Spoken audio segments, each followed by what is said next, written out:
the seminars for inviting me. I really appreciate it. So I'm a bit nervous because, as I said, it's a bit experimental. So apologies for this. Okay. So we live in a very strange time. At least I perceive it this way. It's difficult to be European. And by European, I'm not going to talk about Brexit. I'm going to talk about Westerner, white. But what I'm going to talk about European in general in those terms. It's difficult times to be European, but I think it's more difficult to be an other. And I think this is very much related. The fact that European people are heading in particular way towards the rest of the world, it's making, at least for some of us, for some of us, difficult to be European. And I think it's very much related. And obviously, when I say that it's difficult to be European, I feel bad saying that I'm European. I don't want, of course, to co-opt the pain that other people are suffering, because it's a lot harder and a lot difficult than what we Europeans are going through. All these ideas have come to me basically reading a lot.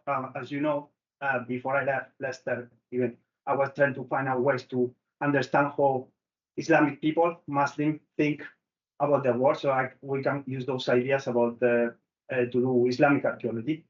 And one of the books I came across was this book of José C. José C is an it's an Australian Muslim who is from Egyptian roots, and he wrote this wonderful book, Radical Skin Moderate Masks, about the experience of being Muslim, growing as a Muslim person in a Western society during the period of the War on Terror. How that feels, how that he does what he calls an ethnobiography, an auto-ethnobiography. He was very much inspired by Frantz Fanon's work, Black Skin, White Masks, and it forced me reading Morsi. I had to read Fanon, so I read Fanon. I started to feel really bad about myself, about the way that the feelings of a lot of people who are really who don't fit the standard of European are made to feel by Europeanness in general. I came across to reading and trying to find new ways of thinking about this. I came across the ideas of Dubois, of double consciousness, and it turns out that the feeling that I had of feeling bad about this bad feeling of Europeanness, I'm not alone. There's a lot of people that are feeling that. In fact, Linda Martin Alcoff has this interesting book, I would say wonderful book, The Future of Whiteness, in which she describes the feeling. She describes it very much for the American society, for United States, American society, but I think it has a lot of application. Also, Jose Medina developed the idea of kaleidoscopic consciousness. Basically, the point that Medina is making is to have a particular consciousness is to be blind about particular aspects of reality. And a feeling of double consciousness is when you realize that your blindness in certain aspects of reality doesn't match with what you feel or how you feel the world should be. And actually trying to have a kaleidoscopic consciousness is a good way to overcoming this blindness of reality that certain consciousness gives you. So obviously, these are very serious issues. I'm not going to solve any of this with this presentation. I just want to show you what is at the back of my mind when I have been thinking about the issues that I'm going to present. And with that little introduction, I would like to do my own auto-ethnobiography. Well, it's not an auto-ethnobiography, but I want to think a little bit about what is at the back of my own background, history, and how I feel the world, and how I feel the world when I think about Islamic archaeology. Okay, and I would like to start with a criticism of a book that is, if you have done anything about medieval history or about late antiquity, I'm sure that you have come across this book. It's 2005, from the early Middle Ages. It was like it's one of the most important works ever written. I think it's really well written by Chris Wickham.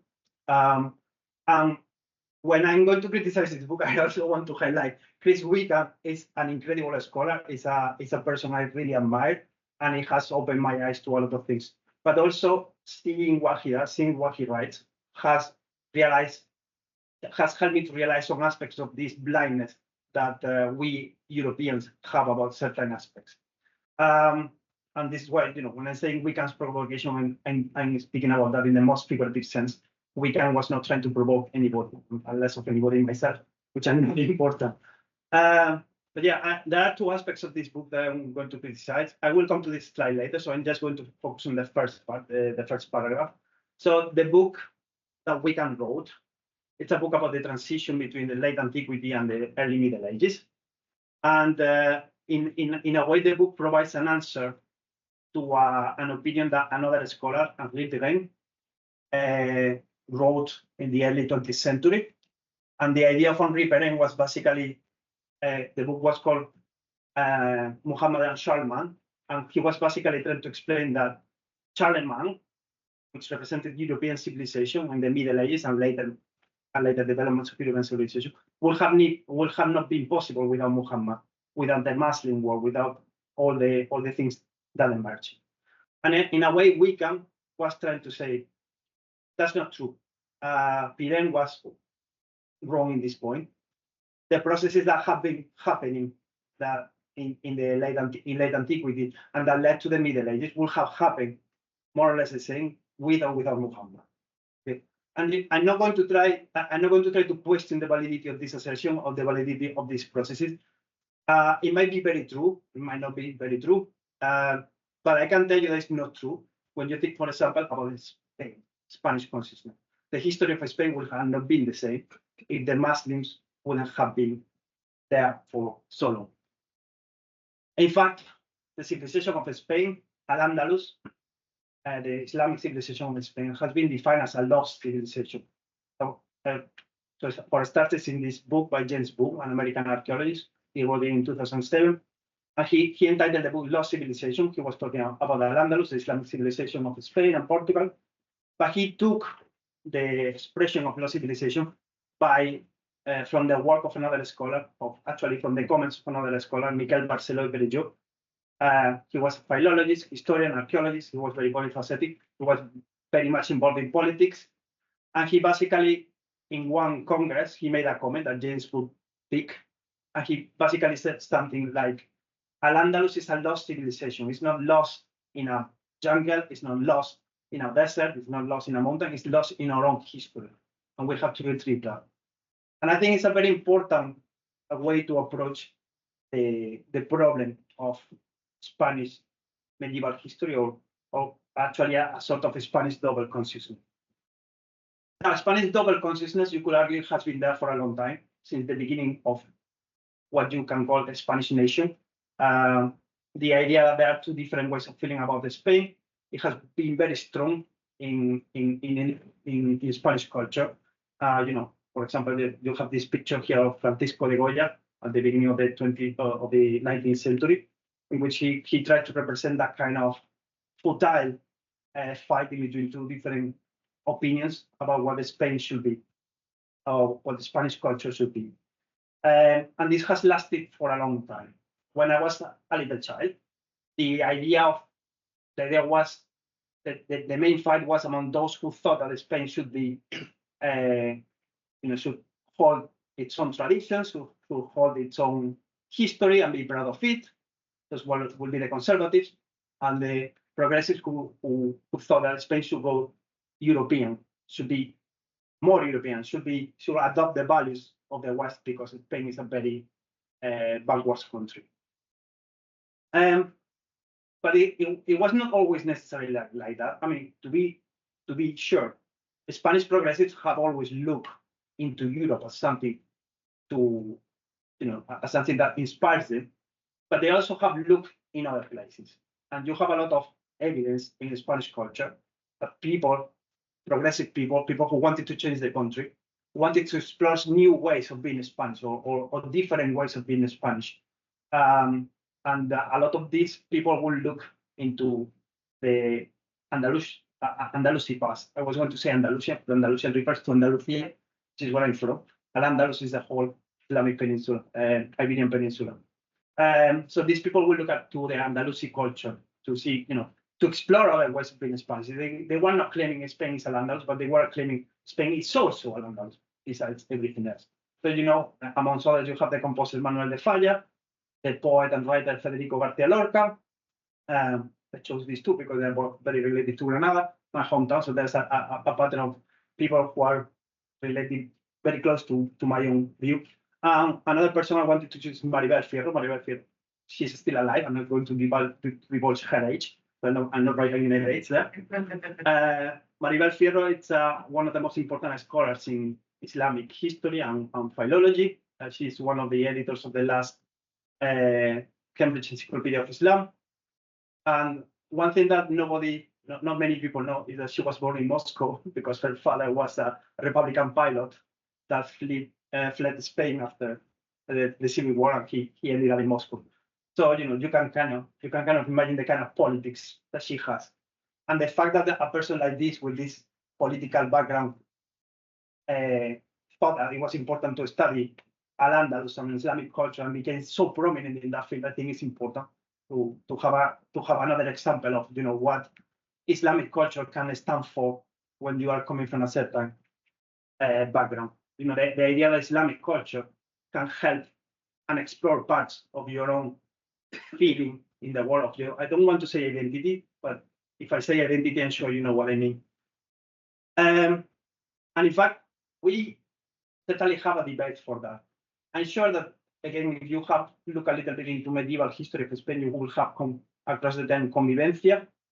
So the term convivencia came in the works of Americo Castro Quesada, who was a philologist, and he had a very strong debate with other intellectuals in Spanish life during the 20th century. Americo Castro was the inheritor of a very long tradition of Spanish scholarship that defended the idea that Islam was very influential in Spanish culture. And Americo Castro was perhaps the one that put it in the most prominent way. With the idea of convivencia, he was defending the idea that Spain as a nation or as a culture was shaped in the modern period after the Middle Ages, and it was shaped by a combination of Islamic, Christian, and Jewish culture. Those were the terms. Now, Americo Castro is perhaps more famous, or his term convivencia is perhaps more famous through the book of Maria Rosa Menocal, The Ornament of the World, who has been very important, at least in American scholarship, has opened, I would say, a whole new field of thinking about Spain. Convivencia is also a very much criticized term, and with good reason, because in modern Spanish, it means different things. Americo Castro coined the term around the 50s to mean a very particular way of coexistence. Convivencia has nowadays in the Spanish language a very positive meaning that was not precisely what Americo Castro was saying. Americo Castro was not trying to deny conflict, but he was trying to say that people shape each other. So anyway, this is on the background of thinking about Islamic archaeology for me. And I think this is very, very important. And I think this is something I want to embrace in what I do. And I want to use Islamic archaeology as a way to explore different ways of being European, being different things. That was kind of the first part of my talk, and why we needed Islamic archaeology. And then the second part of my talk, I'm going to actually talk about Islamic archaeology. And I cannot really give you a whole program of what I'm going to do. I wouldn't know how to do it at the moment either. But I have some ideas. At least I like to explore what connectivity means, and in relation to connectivity, identity, or identity in small letters, what we mean, how connectivity is connected to identity, and why is it? Why am I choosing connectivity? I think it's because it is very important. It's one of the first questions that as Islamic archaeologists we should be looking at. And why is that? Well, let me come back to Wickham, and let me come back to the second part that I want to criticize of the book of Wickham. So Wickham, in this book, I mean, in later books, he has made very clear that if there's anything important about Islam in European history, and we have to remember Wickham is always talking about European history, he cannot be criticized for that because that's what he chose to speak about. But even when he's talking about European history, he's a little bit blind to the idea of the importance of Islamic culture in its own in the influence in shaping European history at this point. And one thing that he says about Islamic society, he has kind of said in different words. I actually listened to him in a conference to say, more or less explicitly. But basically, the idea is that the importance of Islamic societies at least in the medieval world and in the Middle Ages is that they are very rich societies. They are economically very influential. And of course, yes, that is important. That is very important if you are an European looking at the world from the point of view of this weekend. But if you look at the world from the point of view of a lot of Muslims, there are other aspects of Islamic culture and Islamic history that are relevant for these people. Not only the fact that they were rich and powerful, that is there, of course, but there are other ways in which this is significant for a lot of other people in the world. And again, let me repeat, Wickham was looking at European history, so he's completely justified in saying that. But at the same time, I think we have to acknowledge the other truth. So one way to overcome this is, I think, is to try to think about what connectivity means, because when we can say a society is economically very important, it has a way to influence economically other societies. And that's because they are connected somehow. And now I think it's interesting to think about what kind of connectivity that was in the Islamic world, and if we can define that connectivity with the terms that we normally use to define connectivity. We know that in the 13th century, when Islam had spread over a big part of the old world, there is a different kind of world system. It's a world system. The idea of world system was studied by Janet Abu-Lughod in this book, Before European Hegemony. The idea of world system that she was saying that was in the 13th to 14th century was very different to the idea of world system that we understand when we think of the term world system as Immanuel Palestine defined it, which is a center and a periphery. She was saying that there was actually not a single center and a single periphery. There were a lot of different centers, and they were interconnected in different ways. And the talks and the parts about which Wickham was talking will be only these two spheres. Whereas, as you can see, there's a lot of spheres that are interconnected, and we need to think about. But also another problem that I have with the concept of connectivity is that when Wickham was using this concept of connectivity, he was using basically in terms of connections in certain spheres, but also the importance of the amount of goods that are traveling from one side to the other, the intensity of the connection, measuring that in those terms of in the terms of quantity. So I think that one thing that we need to think about is what is important about connectivity and how it is linked to everything else. How does it define a society? And I think that if we try to unpick connectivity, if we try to deconstruct the concept of connectivity and try to think of it in different terms, we might find interesting ways of looking at the Islamic world in different terms. We might find ways of looking at the Islamic world that are different from the terms that we tend to think about connectivity, and maybe we will get to understand a little bit better what this connectivity is about. So I come here to present three concepts that I have been developing out of my own research on Islamic society, but as you will see, not only on Islamic society, also of other ways of thinking about the world, which I think can be helpful. And of course, it's a very experimental concept. I'm very happy to be criticized. I'm sorry if the name the less doesn't come enough. Yeah, only looking at me very badly. But yeah, I think that we can start thinking about this. One of the concepts I want to use is texture. My use of texture comes from petrography.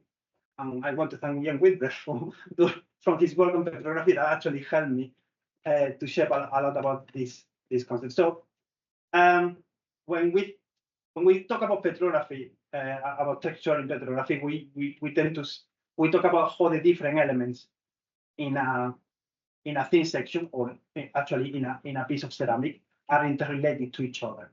Okay, so we are talking about relations on a lot of different levels, on a lot of different dimensions. what you can see here are thin sections of different ceramics. They all come from the Persian Gulf, but I could have brought ceramics from almost anywhere. But what I want you to look at is at how they are so different based on a lot of different dimensions. You can compare the larger elements in each picture and say that they are different, but you can compare also the smaller elements. You can compare the matrix. You can compare how some elements stand out, or you can compare how some elements that don't stand out are actually very important. So, for example, these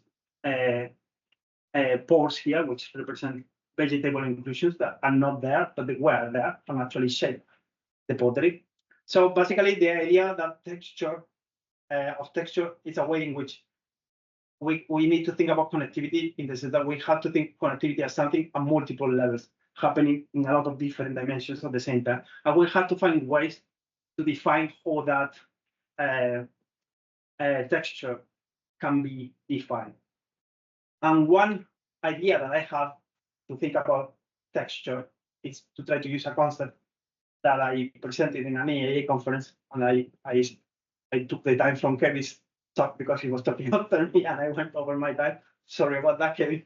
But yeah, I wanted to develop the concept of extroversion to define the way in which certain communities can be linked to other communities. And extroversion, I'm taking the definition of the Oxford Dictionary, is the interest of something that is outside oneself. Sorry, the interest of someone on things that are beyond the boundaries of everyday life. So if we try to define extroversion as the interest of a community on things and places outside of their own boundaries, and by boundaries I'm talking not so much of the boundaries of the community itself, but the boundaries of everyday, of the system of things of everyday life. So basically, how open a community is, how much interest a community takes in things that are beyond their usual grasp. I think that is important. So, for example, and this is different than connectivity in the sense that you can say that we are a very open and connected society because we get things from all over the world. But the fact is that we get most of those things from the supermarket. So that's a completely different kind of connectivity. We don't get beyond or the boundaries of our system. Whereas there are communities in the Islamic world that do that. Let me talk to you about my product desert project in Qatar. And apologies to those of you who have listened about this. So my product project desert in Qatar was a survey with other kinds of archaeological activities that I developed in the northwestern part of the desert of Qatar, and it was aimed to understand the common history of nomadic and sedentary communities. Now, there was a lot of results of this project. I cannot go into all that. I wouldn't have the time, and I haven't prepared for that. Yeah. But I want to talk about one of the sites that I dug, and we dug, my colleagues and I dug in this project, which is the site of Jogby. So Jogby is a small site, which was originally a nomadic campsite, basically a temporary camp of nomads. At some point, decide that they have an economic niche to become sedentary. So basically, at some point, they start building houses. It can become sedentary or semi-sedentary because a lot of communities start becoming sedentary by creating semi-sedentary campsites. So they build houses and they occupy them part-time. But that is already telling you something about how the community is changing, okay? So this is a very small community. It's very, very little. We're talking about maybe 10 different houses. To know the exact number will be different because it's not easy to pick up the number of houses just for the remains. When we dug, we found at least 5 different buildings. And the other thing that is important about this community is that it's very early within the Islamic period. We were not expecting, I'm not going to go into details to explain why this is early or later, but I just want to tell you that we will have expect this community to have developed a lot later. We have very good dates for the community, and we know that the community, the stone face building, which is the stone buildings phase, which is the one that we can actually define a little bit better because it's where we have most of the finds. It's very early. We were not expecting it to be this early. So we have a community that is very small and very early in the Persian Gulf. And the other thing that you need to know about this community is that it is incredibly well connected. I'm talking about connectivity now, but I want to explain what we mean with connectivity. So we mean that it's receiving things from a lot of different places. Okay, in the Persian Gulf and beyond the Persian Gulf, it's getting things from Persia, from Iraq, as far as India, and some things might even come from Egypt at this point, although that's not completely sure. Well, I mean, the previous slide was about ceramics. Here you have some steatite vessels, which you usually get from Oman or from the Hijaz in the Arabian Peninsula. It's an interior site. It's 2 or 3 kilometers away from the sea, and however, you have a lot of marine shell appearing there. We have metals and glass that don't come from Qatar, or probably not from the only country in the Gulf from which they could come at this stage will be Persia, but maybe they come from Egypt. But the piece that is more beautiful and most interesting of this site is a set of cast net weights.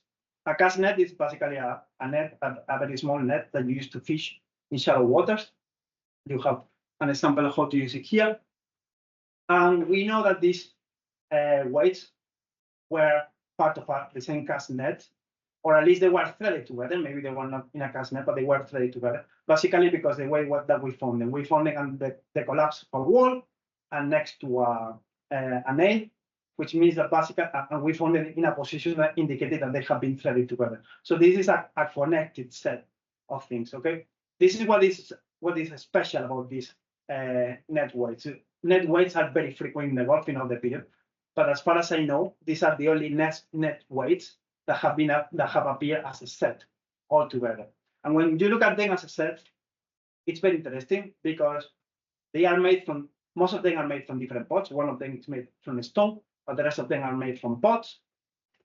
Sorry, 4 of them are made by clay, specifically made clay. So basically, someone made them from clay. They took clay away. They made the holes. We have the barrel, the mark of the. Sorry, I forgot the word. I used to know this word very well.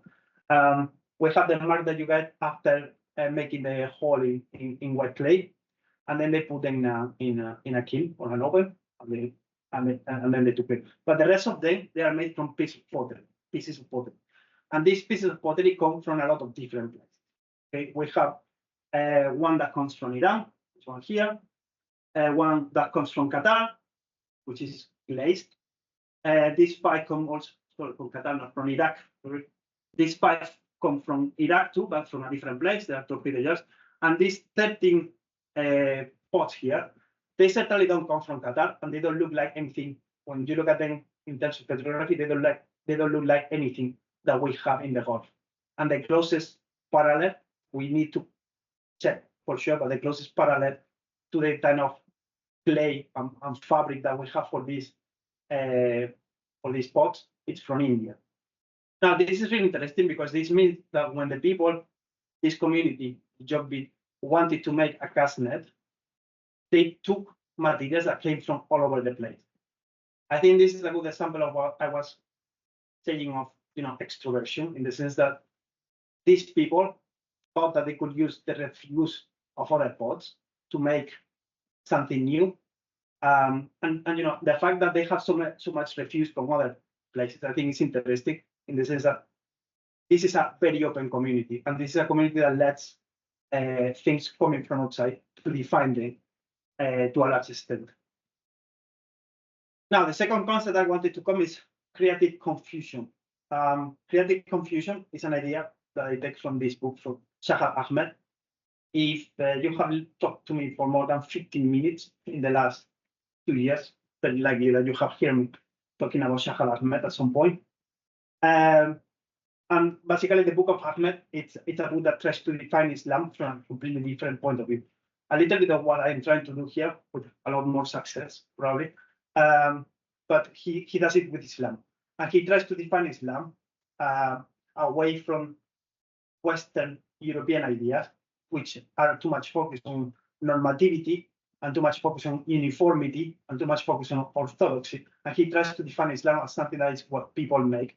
It's a hermeneutic search for the meaning of the word in terms of what God, Allah, revealed to Muhammad. Okay, obviously Shahar Ahmed is a Muslim, but the way that he defines Islam is very interesting, very open, and it's very accessible for people who are not Muslims like myself. And he uses the term confusion, like that, separated by a hyphen, to define the way in which society and religion are related in Islam.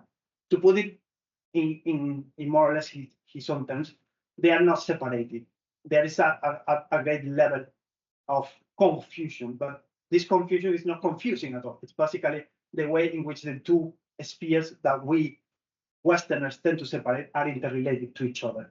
Now, I'm not going to talk in this presentation. I'm not using confusion to talk about the relation between religion and society, but I want to use confusion as creative confusion, as the capacity of a community to use that extroversion, that capacity of that interest in things that go beyond themselves, to extend, liquefy, or even dissolve the limits of their own identity in a way that we are reaching a level of interest that actually makes their own interest merge into something new, into a different way of seeing the world. This is what I will try to. This is what I mean with creative confusion. So in a way, it will be like the next step from that extroversion. A good example of that, we could start with a set of net weights I was presenting before, but I'm going to go to another place to define better, I think, the next step, and that will be the Vega of Granada, which is where I worked during my PhD. And we are talking about, and again, we're talking about an early Islamic context. We're talking about the periphery of the Umayyad state of Cordoba. I'm talking about I'm going to focus on the 8th to 10th centuries, which is the period in which the Muslims have arrived in the Iberian Peninsula. But the Umayyad state of Cordoba has not created a more or less unified system of this is how things should be. This is how reality, Islam, state, society should be. There is still a lot of different ideas of how a society should go on. Of course, some of those ideas come from Muslims, some of those ideas come from Christian, from different communities, from different backgrounds, etc. And I'm focusing here on as I said, on the Vega of Granada, and I'm calling it the periphery of Cordoba because when it is not very far away from the city of Cordoba, which is the center of the Umayyad state, it's still very much left to its own devices for 2 centuries until the 10th century. In the 10th century, what changes is that Cordoba, after a period of expansion, has more or less created a new city, Almeria, which is going to be the main port of the Umayyad state. And therefore, they are very much interested in keeping the routes between Cordoba and Almeria under control. And for this reason, they kind of become much more interventionist and much more interested in controlling what is happening in the area of Granada, in the Vega of Granada. I'm not going to go into a lot of detail here, but basically, what is happening in the Vega of Granada, I have studied through the analysis of 7 different archaeological sites, particularly the analysis of pottery and of settlement patterns. And I came across 4 phases that most archaeologists can confirm when they look at this period. And the phases I am interested, as I said, phase 1, phase 2. So we are talking about basically 8th century and 9th century, beginnings of the 10th century, which is when the Muslims are there. There are changes happening because the Muslims are there, but these changes are not necessarily, in fact, they are not very much related to what is happening to our state imposing an order or a social order. What we can see when we look at what is happening in the Vega of Granada in these 2 centuries is that there is a lot of new pottery techniques emerging in a lot of different places. Okay? And I want to be very clear, when I say that new pottery techniques are emerging, it doesn't mean that necessarily new ceramic traditions are emerging. It's basically new ways of making parts of the process of making pottery are emerging. Okay? But they don't necessarily change the way in which everybody is making pottery. So we have a new ceramic paste or ceramic fabric in one side. We have a new way of finishing bases in another side. We have a new form in another side, and they are emerging in different places not necessarily at the same time, but over this long period of time, they are popping up in different places. And they don't constitute a unified tradition. Towards the 10th century, all those different ways of doing things start merging. And there's a very interesting pattern is that new things, new techniques tend to merge together, whereas old techniques tend to disappear. But this is all kind of happening. So when we arrive to a piece of pottery, I'm choosing a cooking pot because it's kind of very standard pottery that you could find in almost any kitchen. By the late 9th century, this cooking pot contains ceramic traditions coming from a lot of different places at the same time. So there's a kind of merging of different traditions. And that is going to allow later, that kind of merging of different traditions is going to allow the development of new pottery traditions and new technologies, like for example, the glazed pottery. With this slide, I don't want to say that, I don't mean that you need to be able to make a cooking pot before you can make a glazed pot. I'm just trying to say that the same kind of process of merging and coalescence of different traditions, it's what makes the society ready to develop new ceramic techniques. Okay, basically, this is what I would call a creative confusion. This will be the next step of this extroversion. People start taking interest in new things, and at some point, these new things can overcome boundaries of given systems and then can create something new. And then the last point that I want, the last concept that I wanted to present was scale interlocking. Scale is a concept that I'm taking very much from the work of Rachel. Rachel is here. This is it.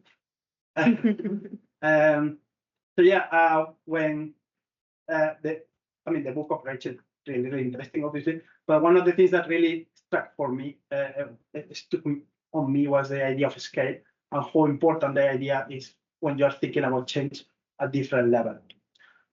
And I think that when you come to the point of, so if you have extroversion and if you have creative confusion, you need a point where when the two of them stop.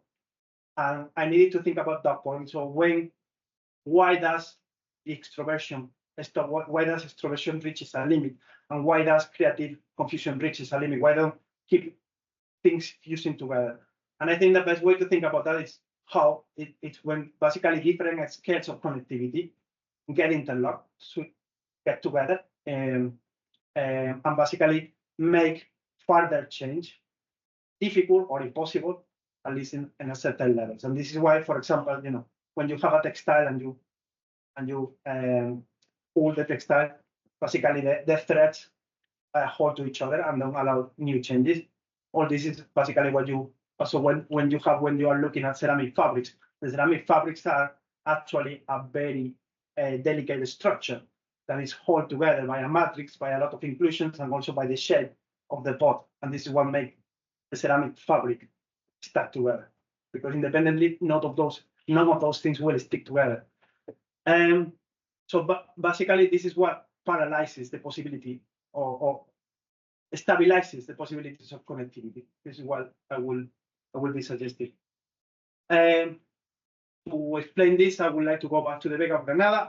I'm going back to the point, where the creative confusion generates new ceramic traditions. The next question will be, why does creative confusion stops or stabilizes at this point in the early 10th century, late 9th century, early 10th century? And that's probably because it is being interlocked with a different scale of connectivity. And this is this, we can represent this scale again with ceramics, although it goes beyond the ceramics, which is the basically what I will call the regional and exotic scales of connectivity. This is pure connectivity in Wiccan sense, in the sense that there are things that are coming that are arriving into Al-Andalus and that are bringing new ways of thinking and new ways of doing pottery, but they are now sticking in a way that were not sticking before. So basically, you start receiving glazed pottery in Al-Andalus, at least since the mid of the 9th century, but it's not until the late 9th century or even early 10th century when people start making glazed pottery. And this is because they have developed the techniques, not necessarily the techniques, but the technical background and the technical capabilities to start imitating, or at least they have developed the economic structures that will allow potters from other regions to come and start producing glazed pottery in this moment. This is what I'm trying to call interlocking of scales. When different scales basically say snap together, they come together and they actually create something stable.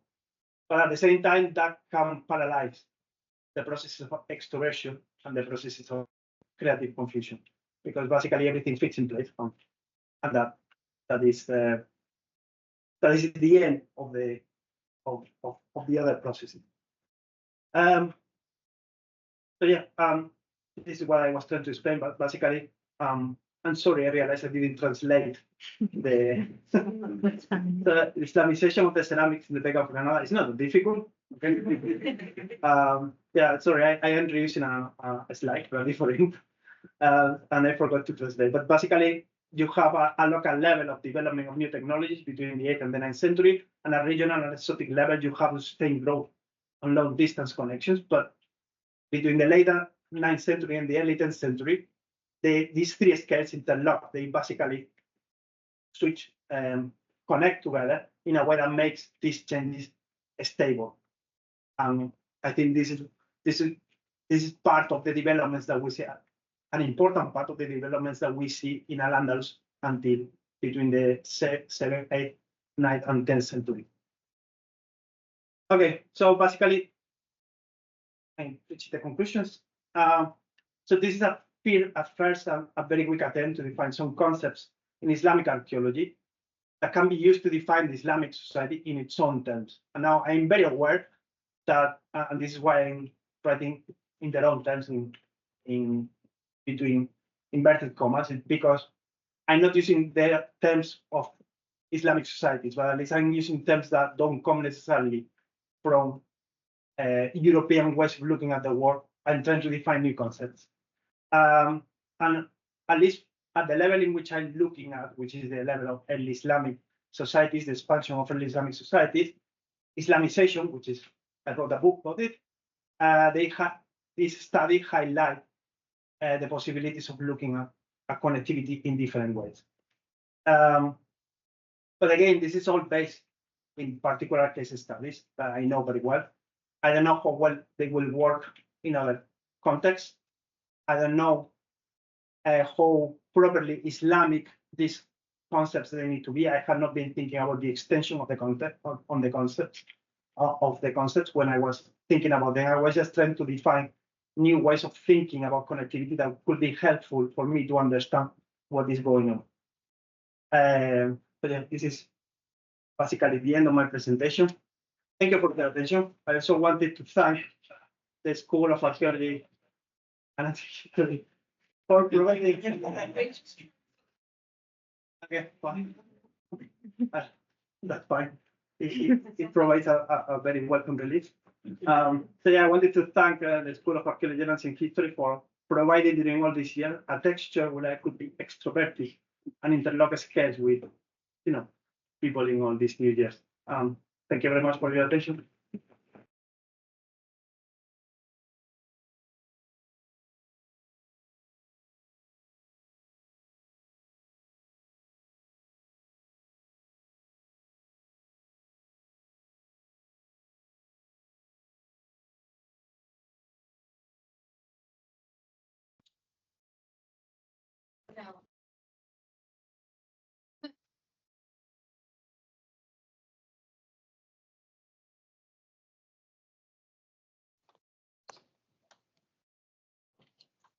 I don't know if it was intentionally your aim to avoid European structures that are very powerful in the analysis of this kind of material. specialisation seems to be trying to deliberately avoid it. In the early Islamic Yeah. Yeah. I mean, industrialization as such, I haven't thought about that term, but I will try to avoid in principle because I think it denotes a certain level of social and work organization that perhaps is too different from the early Islamic levels at least. But I haven't thought about that term. I was trying to avoid connectivity, particular, not connectivity, but the way in which we think about connectivity in general. So if I'm getting you right, you would argue that production is on a scale that doesn't merit the use of that kind of term. Sorry, can you repeat that? The production of ceramics, interconnected or otherwise, isn't on a scale that would justify the use of thinking of them as industrial processes. Yeah, at least certainly in the Islamic period, because even the most developed workshops that I could think of, and that will be Palestine workshops, it's very clear that they don't work at industrial level. So in Cordoba, for example, it is very well known that someone was making the pottery, and they seem to be independent artisans, and then someone was decorating the pottery. So there's not like a plan, a design.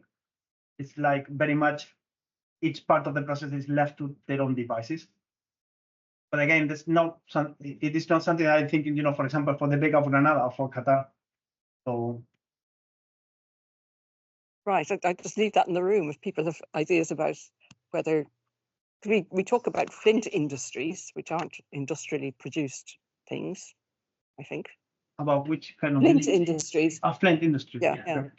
I don't want it to be a semantic debate because I get where you're coming from. It's not about semantics, but I think the idea of an industry becoming industry with a low I, becoming or production process becoming both at one level more engaged in other things, but also reaching a kind of level of stability, if that's the right thing, where then change is no longer engaged with. Okay. Yeah. I mean, I don't know anything about lithium industries. Maybe we should ask Christina about that. But I would say that use of industry is too much focused on its own.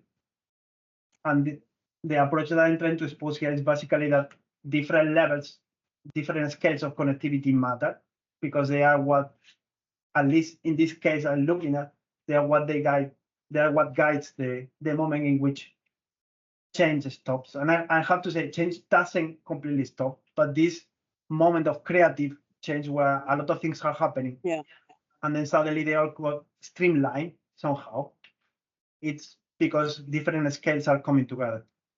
I don't know if that can happen with lithium industries. As I say, I know nothing about lithium industries either. Thinking about the use of the term. No, but that's because I haven't thought in Spanish. We also say industrialítica, lithium industry. Yeah. But I was thought that was related to kind of a second meaning for industria, which is related to work, basically craft. But if you talk about industrialization, at least the first meaning that comes to me in industrialization will be like, a much more streamlined, design-dependent process. Geared towards a more market-oriented. Yeah, more capitalist. So, that will be related, and that's not necessarily bad, but that will be related to the other concept of connectivity that I'm trying to avoid the use of that concept in this context that I'm looking at. But I'm not trying to say that the use of that using that context necessarily is wrong. I'm just trying to say that if you use that context with that meaning that concept with that meaning in this particular context, you lose things. Yeah. No, I accept that. I think you're obviously trying to build a new discourse about how this stuff can be understood. I mean, more than trying to build a new discourse, I'm trying to explore new ways of thinking about it. I'm very happy to change my discourses. I have changed many times. I'm prepared to troubleshoot. I don't think my phone likes to speak and not listen, which is maybe a metaphor for life. But bear with me 1 second.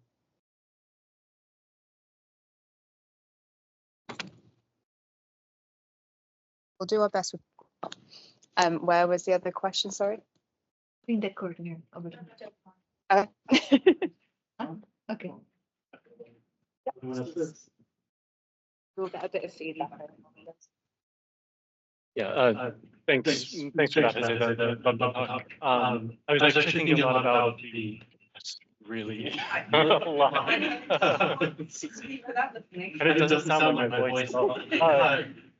I was thinking about actually the first biography review that was given by you at the beginning of the talk and the list of countries you worked at. I wondered if archaeology for you was a form of extroversion in that sense. And then I was thinking about, as also some of the works in parts of the world that I've never lived in,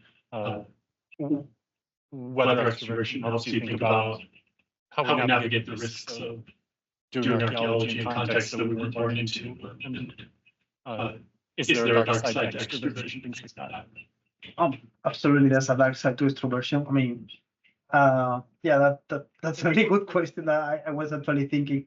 How do we differentiate extroversion from, colonialism, or at least the early phases of colonialism, where you have people genuinely interested in going abroad and learning from other people. The problem is that they use that at some point, or that creative confusion leads to something much more darker than creating new cooking pots and glazed pots. So yeah, absolutely, there should be a dark side of extroversion. It's true that maybe I'm using a bit of a funny sweet language. Maybe that should change. But at least in the Islamic context, I think it's nice, or at least it's bright.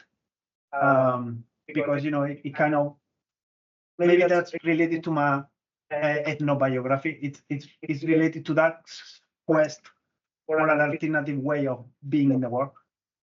With regards to the question, archaeology is for me extroversion, I think absolutely it should be, and it should be positive, in the sense that if you take an interest in the other people, you should listen to the other people, not come and imposing your ways in the other people. And the way of thinking should adapt to what the other people are thinking. That doesn't mean necessarily agree with them, but this is why Shahar Ahmed is so useful, because he talks about this community. He's talking about Islam, but I think we can extend that.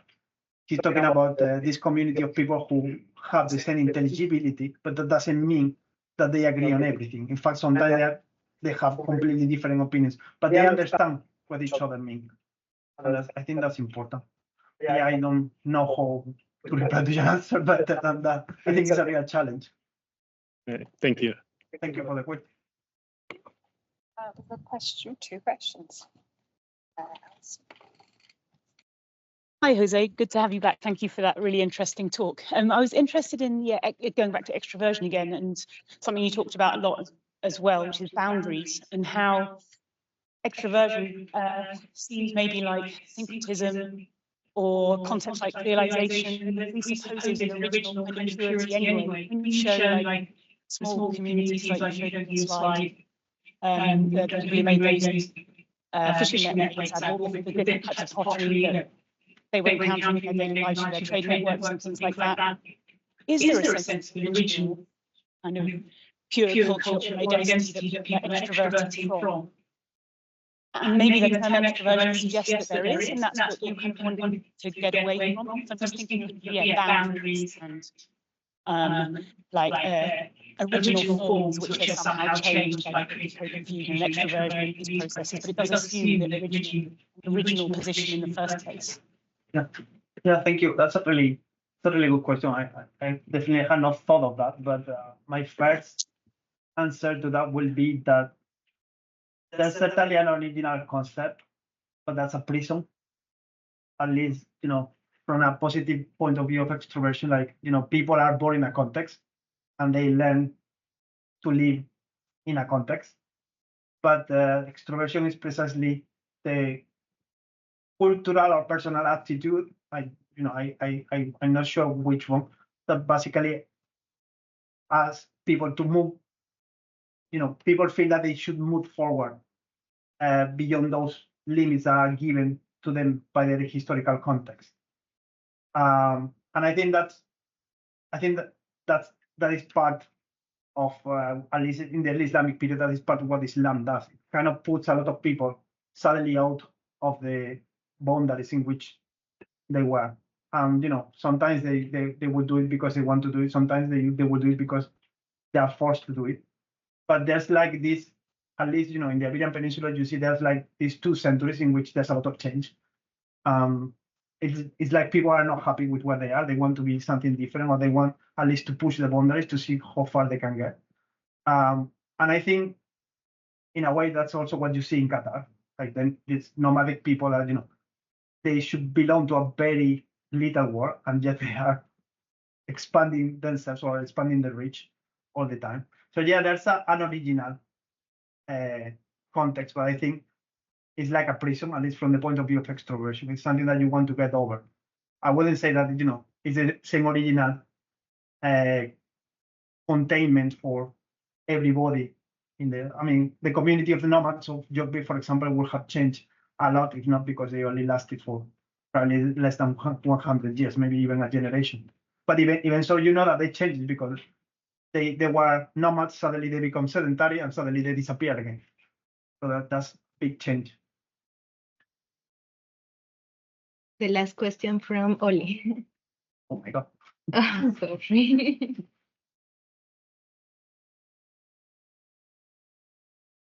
Rachel's new, she's got a postgraduate open day. I didn't mean that's a bad thing. So this is no, sorry. I mean, I normally love hearing myself talk. Sorry, concentrate. You said there's no validity in this talk, but this talk was about the creation of concepts. So in a sense, it's the most validity talk I've ever heard you give, in fact. Oh, thank you, Oli. Which is, as you know, quite great. But I was wondering about the notion of where these concepts sit. And you talk about that these are Islamic concepts, or these are concepts emerging out of your engagement with that literature. But when I've attempted to do similar things, which is trying to think through how concepts emerge through our engagement, I've been quite troubled by the notion that these concepts actually purely emerge from the context in which I'm studying.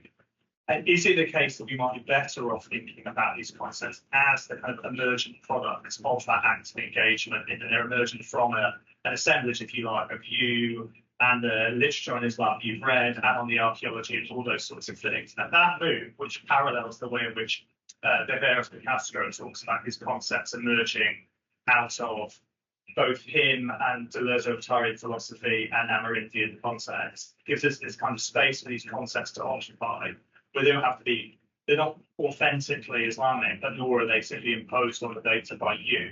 They're actually emerging out of that, and that allows for that kind of creativity of new thought in that dialogue, in that conversation, in that arrangement of concepts. Yeah. Yes. Absolutely. I mean, yeah, obviously, and this is why, no, obviously, I mean, you have defined it in a way that was very difficult for me to define, but I think this is a little bit the point I was trying to reach by connecting with my autoethnography or ethno-autobiography about, how I feel troubled by my European background, because I feel that it's not all in there. In European doesn't contain everything. So basically, in a way, this is a little bit of self-development. But for me, it's very important that this self-development, it doesn't stop on me, that tries to produce something new. Because as I said at the beginning, there are people who are suffering a lot, because ultimately, because a lot of concepts that we hold, and we cannot stop thinking about those people. I mean, that will be for me what eventually ties this travel, which is incredibly enjoyable for me, but it has to be tied to that. I cannot forget that there are people suffering a lot right now because of this concept of Europeanness. So for me, eventually what pushed me forward is not only the idea that I had to escape my prison, although the idea that I am in a prison, first of all, it's because I have this background, but it's also because I have to escape a prison, because otherwise it's other people that is paying while I'm in this prison. And I feel really bad about that. And I really, really feel bad about that. So yeah, I think, yeah, it's a very nice metaphysical and philosophical concept, but I think it's also moral in a way, and particularly if you happen to be a white European, it's very important that we do it. I think that would be my answer, but apart from that, yes, I completely agree in agreement with you.